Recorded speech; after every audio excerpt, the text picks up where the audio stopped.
નમસ્કાર, હું છું ડોક્ટર વિશાલ મકવાણા. સ્વાગત છે ફરી એક વખત ફિઝિકલ એજ્યુકેશન બાય બીડુ ચેનલની અંદર. આજના વિડીયોની અંદર સ્ક્રીન ઉપર દેખાતું હશે કે બાસ્કેટબોલ રમતની ચર્ચા કરવાના છીએ. ધોરણ 12 યોગ, સ્વાસ્થ્ય અને શારીરિક શિક્ષણની અંદર આપણે પ્રકરણ 13મું છે ત્યાં પહોંચ્યા છીએ. સોરી 13મું છે ત્યાં પહોંચ્યા છીએ. 13મું પ્રકરણ છે એ બાસ્કેટબોલ છે. ત્યાર પછી 14 અને 15 આ બે પ્રકરણ ધોરણ 12ના બાકી બચે છે, એને પણ આપણે સાથે ચર્ચા કરી લઈશું. આવતા વિડીયોની અંદર બે એક વિડીયોની અંદર એની પણ ચર્ચા કરી લઈશું. ત્યારથી આપણો જે સિલેબસ છે એ 11 અને 12 બંને પાઠ્યપુસ્તક છે એ પૂર્ણ થઈ જશે. ચાલો તો શરૂ કરીએ આજના લેક્ચરની અંદર. તો બાસ્કેટબોલ રમત છે. બાસ્કેટબોલ રમત એની અંદર એનો ઇતિહાસ છે, એની માર્ગદર્શિકા, કૌશલ્યો, નિયમો અને એનું મેઝરમેન્ટ છે એ સંપૂર્ણ માહિતી છે આની અંદર આપણે જોવાના છીએ. તો શરૂ કરીએ. સૌથી પહેલા ઇતિહાસ એનો જોઈ લઈએ. તો બાસ્કેટબોલના ઇતિહાસની અંદર બાસ્કેટબોલનો જે ઉદ્ભવ છે, તો ઉદ્ભવ એક વૈશ્વિક સફર છે એ આ ઇમેજની અંદર, એટલે કે આ સ્ક્રીનની ઉપર તમને દેખાતું હશે. એની સાથે સાથે 1891ની અંદર ઉદ્ભવ થયો છે. કોનો?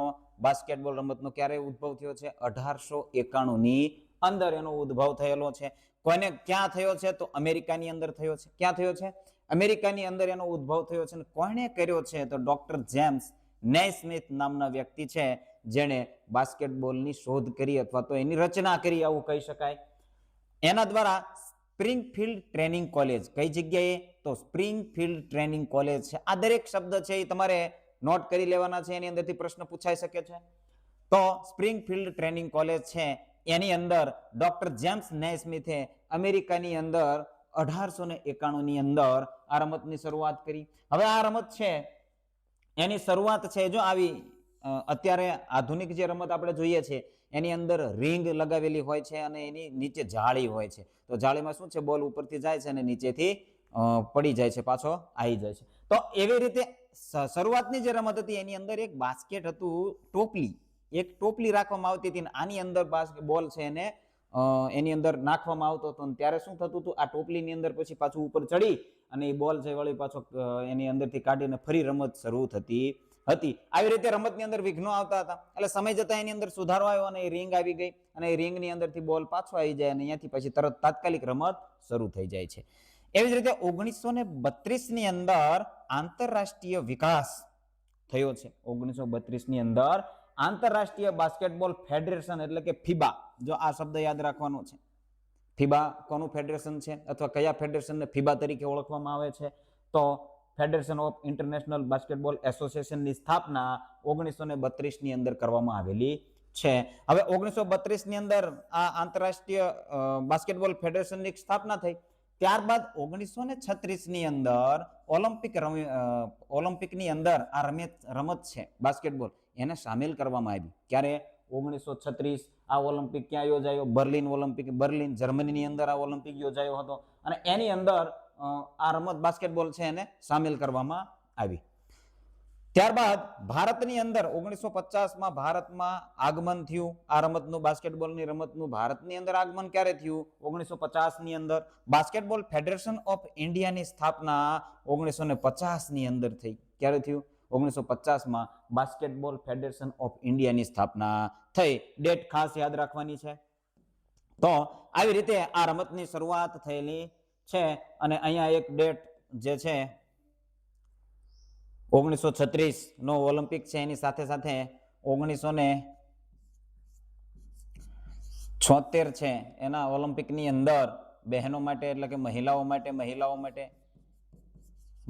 માટે આ રમત છે એ શરૂઆત કરવામાં આવી ઓલિમ્પિકની અંદર.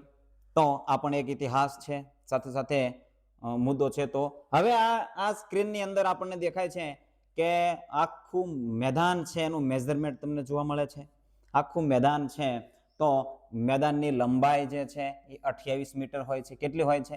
28 મીટરની લંબાઈ હોય છે અને 15 મીટરની પહોળાઈ હોય છે. કેટલી હોય છે? 15 મીટરની પહોળાઈ હોય છે. હવે એની અંદર સાધનો કયા કયા છે? જો આ સાધનો છે એ આ મેદાનની અંદર ઉપયોગી થતા હોય છે. તો જો અહીંયા તમને આ એક બોર્ડ દેખાય છે, બેકબોર્ડ કહેવાય ને. શું કહેવાય? બેકબોર્ડ. એની જે ઊંચાઈ છે તો 1.80 સેન્ટીમીટર જેટલી એની ઊંચાઈ હોય છે અને એની પહોળાઈ જે છે એ 1.05 મીટર હોય છે. આ યાદ રાખવાનું છે. આ દરેક આંકડાકીય માહિતી છે એ યાદ રાખવાની છે. રિંગ છે એ 45 સેમી વ્યાસ વાળી રિંગ હોય છે. કેટલી વ્યાસ વાળી રિંગ હોય છે? 45 સેન્ટીમીટરનો વ્યાસ વાળી રિંગ હોય છે અને લોખંડની હોય છે, ગોળ રિંગ હોય છે.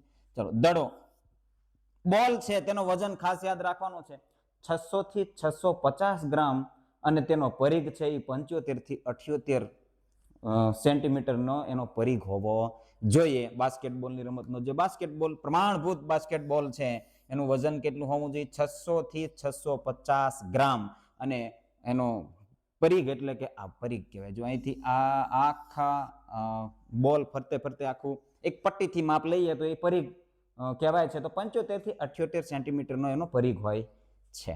ચાલો, હવે આ 3 પોઈન્ટ સર્કલ છે. આ જે છે આ સર્કલની બહારથી કાઉન્ટ એટલે કે આ રિંગની અંદર બોલ નાખવામાં આવે તો એ ત્યારે કેટલા પોઈન્ટ મળે છે? 3 પોઈન્ટ મળે છે. એટલે આ 3 પોઈન્ટ લાઈન તરીકે આ ઓળખાય છે. આ સેન્ટર સર્કલ છે, જ્યાંથી જો આ સર્કલ છે, પછી આ સર્કલ છે અડધું અને આ અડધું, આ જે તૂટક લાઈનનું સર્કલ છે એ આવતું નથી મેદાનની અંદર. આ માત્ર દોરવા માટેનું આ હાફ સર્કલ જ આવે છે. એ અંદર આ માત્ર આપણે દર્શાવવા માટે કે ભાઈ આ સર્કલ છે વચ્ચેનું અને આ અડધું સર્કલ છે એની સાથે આ સર્કલ છે એ બધા કેટલા મીટરના હોય છે? 1.80 મીટરનું ત્રિજ્યાવાળું સર્કલ હોય છે. એની ત્રિજ્યા 1.80 મીટરની ત્રિજ્યા લઈ અને અહીંથી આ ત્રિજ્યા કહેવાય, અહીંથી આટલું અડધું અંતર, એટલે આ આખું સર્કલ તમે માપો છો એટલે 1.80 ની ત્રિજ્યાવાળું આખું સર્કલ થાય છે. આ અને આ ત્રણેય એક સમાન માપના હોય છે. એટલે યાદ રાખવું, પ્રશ્ન ગમે એ રીતે ફેરવીને પૂછી લે તો તમે તેની અંદર એનો આન્સર આપી શકો છો. ફ્રી થ્રો લાઈન, હવે આ જે લાઈન છે એને શું કહેવાય છે? Free throw line. જ્યારે ખેલાડીઓ ભૂલ કરે છે, શું કરે છે? સામેના પક્ષના ખેલાડીઓ ભૂલ કરે છે અથવા ગુનો કરે છે, જે નિયમ વિરુદ્ધ છે એ કાર્ય કરે છે, ત્યારે સામેની ટીમના ખેલાડીઓને ફ્રી થ્રો લાઈન એટલે કે આ ફ્રી થ્રો લાઈન છે ત્યાંથી ફ્રી થ્રો આપવામાં આવતા હોય છે. એન્ડ લાઈનથી એટલે કે આ એન્ડ લાઈન, આ છેલ્લી લાઈન છે એને શું કહેવાય છે? એન્ડ લાઈનથી 5.80 એટલે આ જે લાઈન છે ને 5.80 મીટરનું અંતર એનું હોય છે. એટલે આ ચોરસ છે અહીંથી અહીંયા સુધીનું, તો અહીંથી અહીંયા સુધીનું અંતર કેટલું હોય છે?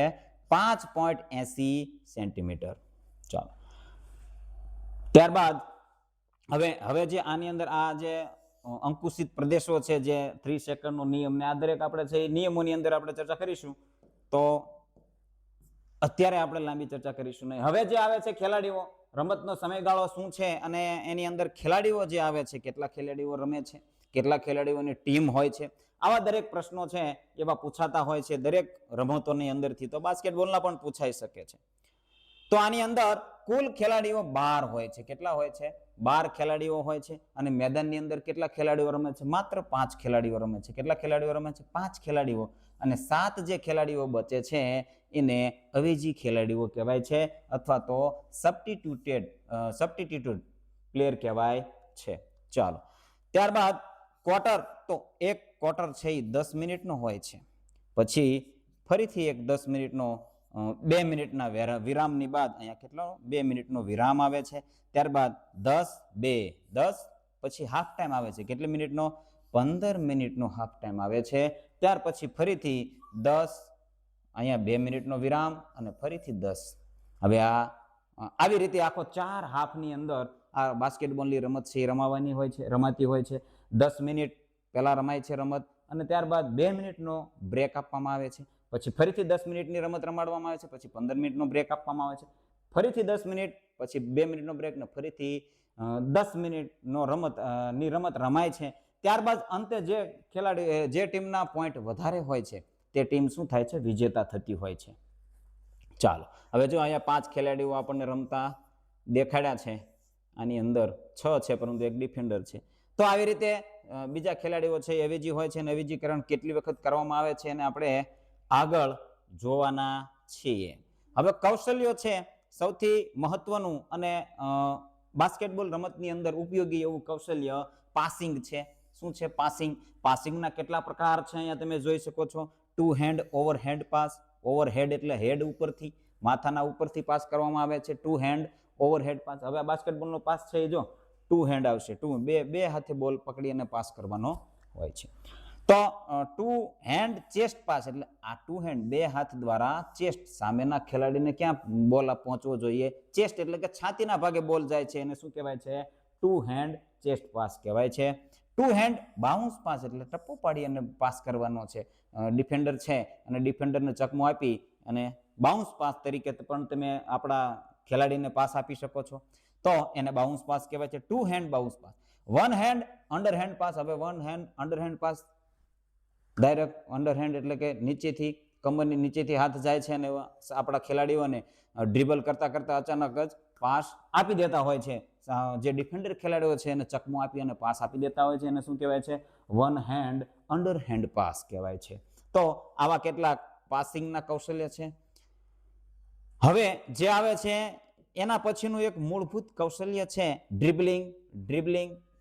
ડ્રિબલિંગ કૌશલ્ય છે તો લો ડ્રિબલ, હાઈ ડ્રિબલ, બે પ્રકારના ડ્રિબલ આની અંદર આવે છે. લો ડ્રિબલ અને હાઈ ડ્રિબલ બે પ્રકારના બાસ્કેટબોલની અંદર ડ્રિબલ આપણને જોવા મળે છે. લો એટલે નીચું, નીચે બોલને વારંવાર ટપ્પી ખવડાવો છો તો નીચું ડ્રિબલ. હાઈ એટલે ચેસ્ટ જેટલું હાઈ ડ્રિબલ કહેવામાં આવે છે. હવે જે સંરક્ષણ એટલે કે જે ડિફેન્ડર છે એની વખતે ઉપયોગી ખેલાડી દડાને નીચે રાખી વિરોધીથી બચવા માટે, જે ડિફેન્ડર છે એનાથી બચવા માટે બોલ નીચે રાખે છે જેથી કરી એની પાસેથી બોલ છીનવી શકે નહીં. એની સાથે હાઈ ડ્રિબલ છે તો સામેના કોર્ટની અંદર જવું છે અથવા તો ઝડપથી જવું છે ત્યારે આ કૌશલ્યનો હાઈ ડ્રિબલનો ઉપયોગ થતો હોય છે. ઝડપી જવું છે, ઝડપથી આગળ વધવા માટે કમરથી વધુ ઊંચાઈએ બોલ છે એ બાઉન્સ કરતા કરતા જવાનું હોય છે. ધ્યાન ભટકે તો સામેનો ખેલાડી દડો આંચકી શકે છે. હવે આ હાઈ ડ્રિબલ છે એની અંદર સાવચેતી શું રાખવાની છે, ધ્યાન જરા પણ ભટકે તો સામેનો ડિફેન્ડર છે એ આપણી પાસેથી બોલ છે છીનવી શકતો હોય છે. હવે નિયમો, તો ડ્રિબલિંગ ફક્ત એક હાથે જ કરી શકાય છે. હવે નિયમ એવો છે, ડ્રિબલિંગ છે એક હાથે જ કરવાનું છે, બે હાથે ડ્રિબલિંગ કરવાનું નથી. એક હાથે તમે ડ્રિબલિંગ કરવાનું, એક વાર બોલ પકડી લીધા પછી ફરી ડ્રિબલિંગ કરી શકાતું નથી. ડ્રિબલિંગ કરવાનું શરૂ કર્યું છે પછી બોલ પકડી લીધો પછી તમારે કમ્પલસરી પાસ કરવાનો છે અથવા તો શૂટિંગ કરવાનું છે. ફરીથી ડ્રિબલિંગ કરો છો તો તમારું ફાઉલ ગણાય છે અને પાસ છે એ સામેના પક્ષના ટીમના ખેલાડીઓને મળી જતો હોય છે. ચલો હવે સ્કોરિંગ કૌશલ્ય. તો સ્કોરિંગ કૌશલ્ય એટલે કે સ્કોર કરવા માટેનું કૌશલ્ય કયું છે, તો શૂટિંગ આવશે. શું આવશે, શૂટિંગ અથવા તો શોટ. સેટ થઈને શોટ કરવામાં આવે એ બંને શોટ છે એને આપણે જોવાના છીએ. રમત દરમિયાન દડાને બાસ્કેટમાં નાખવાના કૌશલ્યને શું કહેવાય છે, શૂટિંગ કહેવાય છે. પ્રશ્ન એવો પૂછાય કે રમત દરમિયાન બાસ્કેટની અંદર બોલ નાખવાની ક્રિયાને શું કહેવાય છે, શૂટિંગ કહેવાય છે. યાદ રાખવાનું છે. હવે સીધું શૂટિંગ. શૂટિંગના બે પ્રકાર છે. જો સીધું શૂટિંગ એટલે અને બોર્ડની મદદથી સીધો દડો રિંગમાં નાખવો, અને સહાય શૂટિંગ બોર્ડ સાથે દડાને અથડાવીને રિંગમાં નાખવો. બોર્ડની મદદ વગર એટલે બોર્ડ છે, આ બોર્ડ છે એની સાથે બોલ અથડાવો ના જોઈએ, ડાયરેક્ટ. જેને ઘણી જગ્યાએ શબ્દ વાપરતા હોય છે કે સાયલેન્ટ કાઉન્ટ કર્યો છે. કેવો કાઉન્ટ, સાયલેન્ટ એટલે કે જરા પણ અવાજ નથી આવતો કાઉન્ટ છે એ થતો હોય છે. તો સાયલેન્ટ કાઉન્ટ એટલે કે બોર્ડને અથડાવો ના જોઈએ, એટલે સહાય વગર, કોઈ પણ પ્રકારની સહાય વગર બોર્ડની સહાય સાથે, બોર્ડની સાથે દડો અથડાય છે એની સહાયથી રિંગમાં બોલ જાય છે એને શું કહેવાય છે, સહાય શૂટિંગ. અને એક સીધું શૂટિંગ અને સહાય શૂટિંગ, આ બે પ્રકાર છે, યાદ રાખવાના ખાસ. હવે સેટ શોટ શું છે, સેટ શોટ શું છે, તો જ્યારે ખેલાડી મુક્ત હોય આજુબાજુમાં ડિફેન્ડર નથી અને પાસ મેળવ્યો છે, મુક્ત છે ખેલાડી, ત્યારે વન હેન્ડ સેટ શોટ. એના બે પ્રકાર છે. જો ત્યારે આ ખેલાડી છે એ સેટ કરી અને બંને પગ એના પોઝિશનમાં લાવી અને સેટ કરી અને રિંગની અંદર શૂટ કરે છે. તો એની અંદર વન હેન્ડ સેટ શોટ અને ટુ હેન્ડ સેટ શોટ બે પ્રકાર છે એના. વન હેન્ડ એક હાથ દ્વારા બોલ નાખી શકે છે રિંગની અંદર, અને બે હાથ દ્વારા બોલ બે હાથના સપોર્ટથી પણ નાખી શકે છે. લાંબા અંતરેથી શૂટિંગ માટે દડાને કપાળની સામે રાખીને રિંગ તરફ ધકેલવામાં. લાંબુ અંતર હોય ને ત્યારે ટુ હેન્ડનો ઉપયોગ કરે છે. ટૂંકું હોય એટલે કે એક હાથે લક્ષ્ય સાધીને શૂટિંગ, એટલે ટૂંકું અંતર હોય, નજીક હોય તો એક હાથે તમે બોલ છે એ રિંગની અંદર નાખી શકો છો. ટુ હેન્ડ છે તો થોડા દૂર હોય, હાથનો સપોર્ટ લઈને થોડો વધારે ફોર્સ મળે એટલા માટે એનો ઉપયોગ થતો હોય છે. ત્યારબાદ આગળનું જે કૌશલ્ય છે લે અપ શોટ, શું નામ છે એનું? લે અપ શોટ. તમને ચિત્રની અંદર સ્પષ્ટ દેખાતું હશે. ડ્રિબલિંગ કરતા કરતા જઈ અને ડ્રિબલિંગ કરી અને લે અપ શોટ કરીને સીધું ખેલાડી ડિફેન્ડર ખેલાડી છે એને ભેદી અને રિંગની અંદર બોલ પસાર કરવામાં આવે છે. એના સ્ટેપ પણ આપેલા છે. જો દોડ કરવાની છે. સૌથી પહેલા ડ્રિબલિંગ કરતા કરતા બોર્ડની નજીક જઈને દોડતી હાલતમાં પહોંચવાનું. દોડતા દોડતા ઠેઠ બોર્ડની નજીક એટલે કે રિંગ જ્યાં છે એની નજીક પહોંચી જવાનું છે. બીજું સ્ટેપ શું છે? કૂદકો એટલે કે જમ્પ લેવાનો છે. જમણા હાથે લેફ્ટ શોટ મારતી વખતે ડાબા પગને જમીન પર, જમણો પગ હવામાં ઉછાળવામાં આવે છે. આ બિલકુલ ડિટેલ આપેલી છે. જો કે આપણે શારીરિક શિક્ષણ સાથે જોડાયેલા છીએ અને બાસ્કેટબોલ રમતને સારી રીતે આપણે જોયેલી છે, એટલે આવી ડિટેલની અંદર ન પડતા ખ્યાલ જ છે કે જો જમણેરી ખેલાડી હોય તો એ ડાબા પગે જમ્પ લઈ અને હવામાં ઉછળે છે. લેફ્ટી ખેલાડી હોય તો ડાબા પગે જમણા પગે જમ્પ લઈ અને હવામાં ઉછળે છે. અને ત્રીજું સ્ટેપ શું છે? તો ઉતરણ. હવે એ બોલ છે, જો અહીંયાથી બોલને રિંગની તરફ ફેંકી દીધો છે, ત્યારબાદ નીચે ઉતરણ કરે છે. તો શોટ માર્યા પછી ખેલાડીએ બંને પંજા પર એક સાથે સલામત ઉતરવાનું છે. બંને પંજા ઉપર ઉતરવાનું, એડી ઉપર નહીં. પંજા ઉપર ઉતરી અને સલામત લેન્ડિંગ કરવાનું છે, જેથી કરી ખેલાડીને ઈજા પણ થતી અટકે છે. ઈજા ન થાય, નહીતર જરક આવી શકે છે, મોચ આવી શકે છે, મચકોડ આવી શકે છે. ચાલો, હવે સમય છે તો જે નિયમો છે તો શોર્ટ ક્લોક એટલે કે જે શોર્ટ ટાઈમ હોય છે, જે બાસ્કેટબોલની રમતની અંદર આખી ટાઈમ છે એ નિયમો છે એ ખૂબ જ અગત્યના બનતા હોય છે. તો 3 સેકન્ડનો નિયમ છે, 8 સેકન્ડનો નિયમ છે, 5 સેકન્ડનો નિયમ છે અને 24 સેકન્ડનો નિયમ. આવા 4 ટાઈમના નિયમો આવે છે. જે ઓલ 10 મિનિટનો હાફ રમાય છે તો આખા એ ટાઈમ અલગ છે. એ 10 મિનિટનો ટાઈમ તો છે જ, પણ એની અંદર જે નાના નાના ટાઈમ લેવાના થતા હોય છે રેફરીએ, આ દરેક ટાઈમ લેવાના હોય છે. તો સૌથી પહેલા 3 સેકન્ડ જે રૂલ છે એને સમજી લઈએ. તો ખેલાડી વિરોધી ટીમના પ્રતિબંધિત વિસ્તાર, કેવો વિસ્તાર? પ્રતિબંધિત વિસ્તાર છે તેની અંદર 3 સેકન્ડથી વધુ સમય રહી શકતો નથી. જે જગ્યાએ રિંગ છે, રિંગની નીચેનો જે એરિયો છે જે ડાર્ક અથવા તો અલગ કલરથી ડ્રો કરેલો હોય છે, તેની અંદર જે વિરોધી ટીમનો ખેલાડી, કઈ ટીમ કીધી? વિરોધી ટીમ એટલે જે કાઉન્ટ મારવા આવે છે એ જે પોતાની ટીમ છે એની તરફ, પોતાની રિંગ છે એની તરફ, તો એ ખેલાડી છે અથવા એ ટીમનો ખેલાડી છે, ભલે એની પાસે બોલ નથી, પરંતુ એ 3 સેકન્ડ સુધી એ એરિયાની અંદર ઊભો રહી શકતો નથી. એ ઊભો હોય તો એનો ફાઉલ છે નહીં, પરંતુ જેવો એની પાસે બોલ આવે છે એટલે તરત એને ફાઉલ આપવામાં આવતો હોય છે. જો એને બોલ ના મળે અને બીજો જે ખેલાડી છે ડ્રિબલિંગ કરી અને શૂટિંગ કરે છે તો એનો ફાઉલ ગણવામાં આવતો નથી. એટલે આ નિયમો છે એ ખૂબ જ અગત્યના, સમજવા પણ ખૂબ જ જરૂરી બની રહે છે. કારણ કે આ ડિટેલની અંદર જો પ્રશ્ન પૂછી દે આવી રીતે ડિટેલની અંદર જે કાફી માહિતી, જો આ 5 સેકન્ડ છે કે 24 સેકન્ડ છે કે 8 સેકન્ડ છે, હવે આ ચાર રૂલ છે આપણને ખબર ના હોય અને ડિટેલની અંદર પ્રશ્ન પૂછી જાય કે ભાઈ કે વિરોધી ખેલાડી ટીમના પ્રતિબંધિત વિસ્તારમાં 3 સેકન્ડના રૂલ પ્રમાણે ઊભો છે અને એને બોલ પાસ કરવામાં આવતો નથી, તો ફાઉલ છે કે નથી? તો આવા પ્રશ્નો પૂછી શકે છે. જો પેપર છે અને અઘરું બનાવવું હોય તો આવા પ્રશ્નો પણ પૂછી શકે છે. 8 સેકન્ડનો રૂલ શું કહે છે? તો ટીમે પોતાના મેદાનમાંથી 8 સેકન્ડમાં બોલ સામેના મેદાનમાં લઈ જવાનો છે. હવે જે પોતાનું મેદાન છે,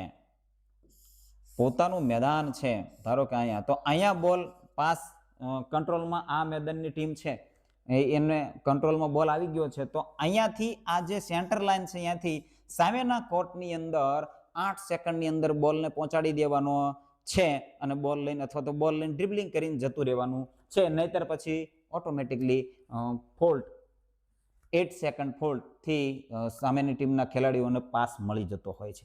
એવી જ રીતે 5 સેકન્ડનો નિયમ છે. તો ખેલાડીએ 5 સેકન્ડની અંદર બોલ પાસ કરવો, ડ્રિબલિંગ કરવો અથવા શૂટ કરવો જરૂરી છે. હવે શું છે? જો 5 સેકન્ડ સુધી બોલ હાથમાં પકડી શકશે નહીં, શું કરવાનું છે? એની અંદર બોલને પાસ કરી દેવાનું આપણા ખેલાડીઓને, અથવા તો ડ્રિબલિંગ કરવાનું છે અને અથવા તો શૂટિંગ કરવાનું છે. ખ્યાલ આવે છે? તમે પાસ કરી શકો છો, ડ્રિબલિંગ કરી શકો છો, અથવા તમે કાઉન્ટ મારી શકો છો, અથવા તો શૂટિંગ કરી શકો છો.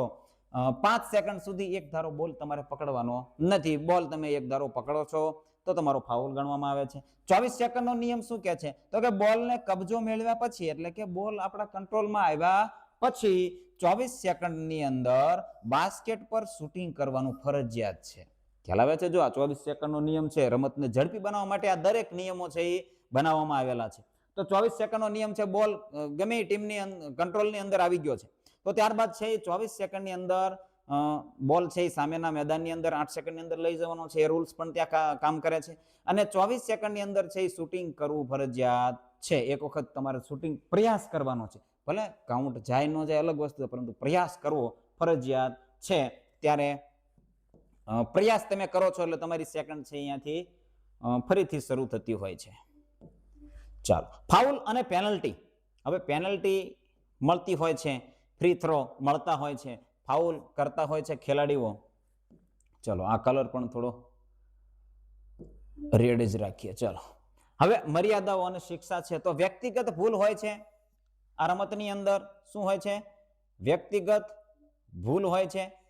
એની સાથે સાથે ઈરાદાપૂર્વકની ભૂલ હોય છે અને ટેકનિકલ ફાઉલ હોય છે. હવે વ્યક્તિગત ભૂલ છે એની અંદર એના બે પ્રકાર છે. ઈરાદાપૂર્વક ભૂલ કરી હોય ખેલાડી, શું કરે? ઈરાદાપૂર્વક ભૂલ કરતા હોય. અને ટેકનિકલ ફાઉલ, કેટલીક ટેકનિકના ફાઉલ હોતા હોય છે. અને બેકકોર્ટ વાયોલેશન, આ પણ એક બેકકોર્ટ, એટલે કે જે જો આ બેકકોર્ટનો નિયમ પણ સમજવા જેવો છે. એક વખત બોલ તમારા કંટ્રોલમાં આવી ગયો અને તમે સામેના કોર્ટની અંદર જતા રહ્યા, એટલે ત્યાર પછી તમે એ બોલને જો પરત ખેલાડી આપણા મેદાનની અંદર આપો છો તો એને શું ફાઉલ આપવામાં આવે છે? બેકકોર્ટ ફાઉલ આપવામાં આવે છે. અને બોલ છે એ ઓટોમેટિક સામેની ટીમના ખેલાડીઓને મળી જતો હોય છે. એવી રીતે જે વ્યક્તિગત ભૂલ છે, તો ખેલાડીને સ્પર્શ કરીને ગતિમાં રૂકાવટ કરવી, આ વ્યક્તિગત ભૂલ છે. કાઉન્ટ કરવા ખેલાડી જતો હોય અને એને ધક્કો મારવો અથવા તો એનો સમતોલન ગુમાવવો અથવા તો એને ટચ કરવો, સ્પર્શ કરવો. અને એ નિયમ શું કહે છે? તો કે 5 ફાઉલ થતા ખેલાડીએ મેદાન છોડવું પડે છે. શું કરે છે? મેદાનની અંદર પછી તે રમી શકતો નથી. એ ખેલાડીના 5 ફાઉલ થાય છે એટલે એ ખેલાડી મેદાનની બહાર જાય છે અને એ રમત રમવા માટે આવી શકતો નથી. હવે આ ઈરાદાપૂર્વકની ભૂલ છે, જાણી જોઈને કરેલી ભૂલ હોય છે. શું હોય છે? ઈરાદાપૂર્વકની ભૂલ. જાણી જોઈને ભૂલ કરતા હોય, કાઉન્ટ કરવાની શક્યતા જ હોય અને ત્યારે એમ એવો ખ્યાલ હોય કે હવે આપણી ટીમ હારી જશે, તો શું કરે ખેલાડીઓ? જાણી જોઈને ભૂલ કરે, સામેના પક્ષના ખેલાડીઓને કાઉન્ટ મારવા માટે રોકે છે. તો આવી રીતે ઈરાદાપૂર્વકની ભૂલ કરતા હોય છે. ખેલાડી કે કોચ દ્વારા અશિસ્ત ભર્યું વર્તન, અશિસ્ત ગેરવર્તણૂક કરે, ખેલાડી કરે અથવા તો કોચ કરે, ત્યારે ટેકનિકલ ફાઉલ આપવામાં આવે છે. ખ્યાલ આવે છે? ટેકનિકલ ફાઉલ ક્યારે આપવામાં આવે? તો ખેલાડી ભૂલ કરે, ખેલાડી અશિસ્ત ભર્યું એટલે કે ગેરવર્તણૂક કરે, અથવા તો એ ટીમનો કોચ છે એ ગેરવર્તણૂક કરે, તો પણ આ ટેકનિકલ ફાઉલ આપવામાં આવતા હોય છે. એકવાર બોલ આગળના મેદાનમાં ગયા પછી તેને પાછળના મેદાનમાં લાવી શકાતો નથી, નહીંતર એને બેકકોર્ટ વાયોલેશન આપવામાં આવે છે. શિક્ષા, તો જે આ ફાઉલ થાય છે એની શિક્ષા શું છે? તો ફ્રી થ્રો મળે છે. શું મળે છે? ફ્રી થ્રો મળતો હોય છે. શૂટિંગ દરમિયાન ફાઉલ થાય તો વિરોધી ટીમને ફ્રી થ્રો, મુક્ત ફેંક મળે છે. બાસ્કેટ પડે તો 1 ગુણ મળે છે. કેટલા ગુણ આપવામાં આવે છે? 1 ગુણ. ફ્રી થ્રોની અંદર બાસ્કેટ કાઉન્ટની અંદર જાય તો 1 ગુણ આપવામાં આવે છે. નોર્મલી તમે કાઉન્ટ મારો છો તો એના કેટલા ગુણ મળે છે? 2 ગુણ મળે છે. અને 3 પોઈન્ટ લાઈન છે એની એરિયાની બહારથી એ જે લાઈન ડ્રો કરેલી છે એની બહારથી તમે કાઉન્ટ કરો છો તો તમને 3 પોઈન્ટ મળે છે. આવી રીતે પોઈન્ટ આપવામાં આવતા હોય છે.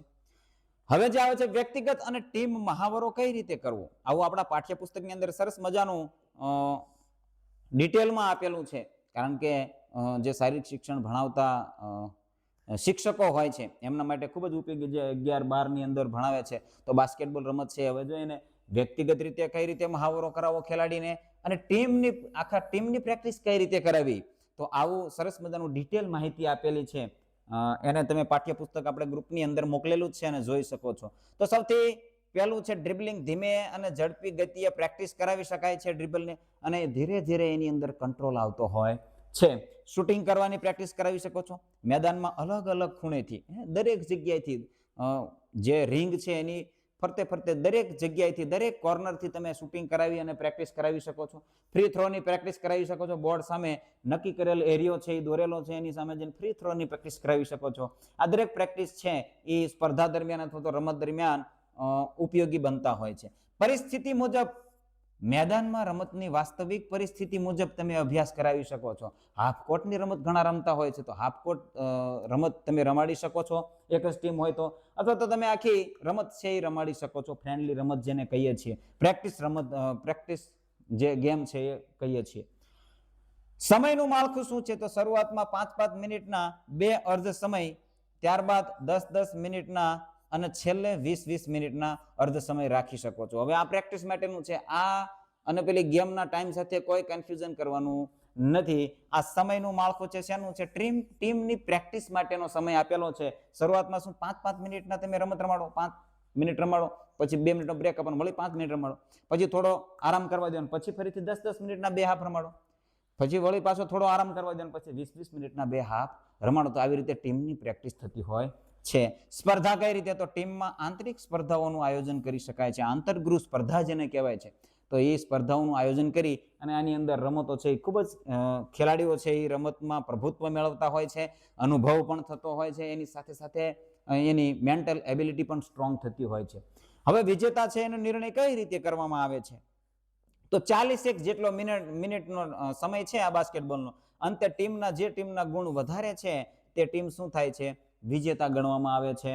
અને જો ટાઈ પડે છે, શું પડે છે? ટાઈ. તો ટાઈ બ્રેકર તરીકે ઓવર ટાઈમ આપવામાં આવે છે. કેટલો? તો કે 5 મિનિટનો વધારાનો સમય, એક્સ્ટ્રા ટાઈમ આપવામાં આવે. કેટલી મિનિટનો?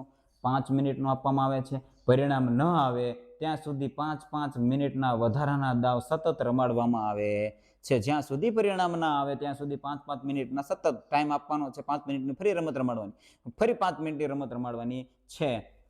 તો આવી રીતે ટાઈ બ્રેકર કરવામાં આવે છે. અહીંયા આપણું બાસ્કેટબોલ રમત છે એનું પ્રકરણ આપેલું છે એ પૂર્ણ થાય છે, 13મું પ્રકરણ. આજના વિડીયોની અંદર બસ આટલું જ. બન્યા રહેજો આ ચેનલની અંદર. શારીરિક શિક્ષણની કોઈ પણ એક્ઝામ માટે આ ચેનલ છે એ ઉપયોગી થવાની છે. સાથે સાથે વોટ્સએપ ગ્રુપ છે, ટેલિગ્રામ ગ્રુપ છે, બંને ગ્રુપ આપણે બનાવેલા છે અને તેની અંદર તમે જોઈન્ટ થઈ શકો છો. અને લિંક છે એ ડિસ્ક્રિપ્શનની અંદર તમને મળી જશે. વિડીયોમાં નવા હોય તો લાઈક કરી દેજો, ચેનલને સબસ્ક્રાઈબ પણ કરી દેજો. એની સાથે સાથે ડિસ્ક્રિપ્શન આપણે બનાવેલું છે, પ્લેલિસ્ટ બનાવેલું છે. તો પ્લેલિસ્ટની અંદર જઈ અને આપણે દરેક વિડીયોને ક્રમ આપેલા છે. એ ક્રમ પ્રમાણે તમે જોઈ શકો છો અને તૈયારી કરી શકો છો. તો આજના વિડીયોની અંદર બસ આટલું જ. બન્યા રહેજો આ ચેનલની અંદર. જય હિન્દ.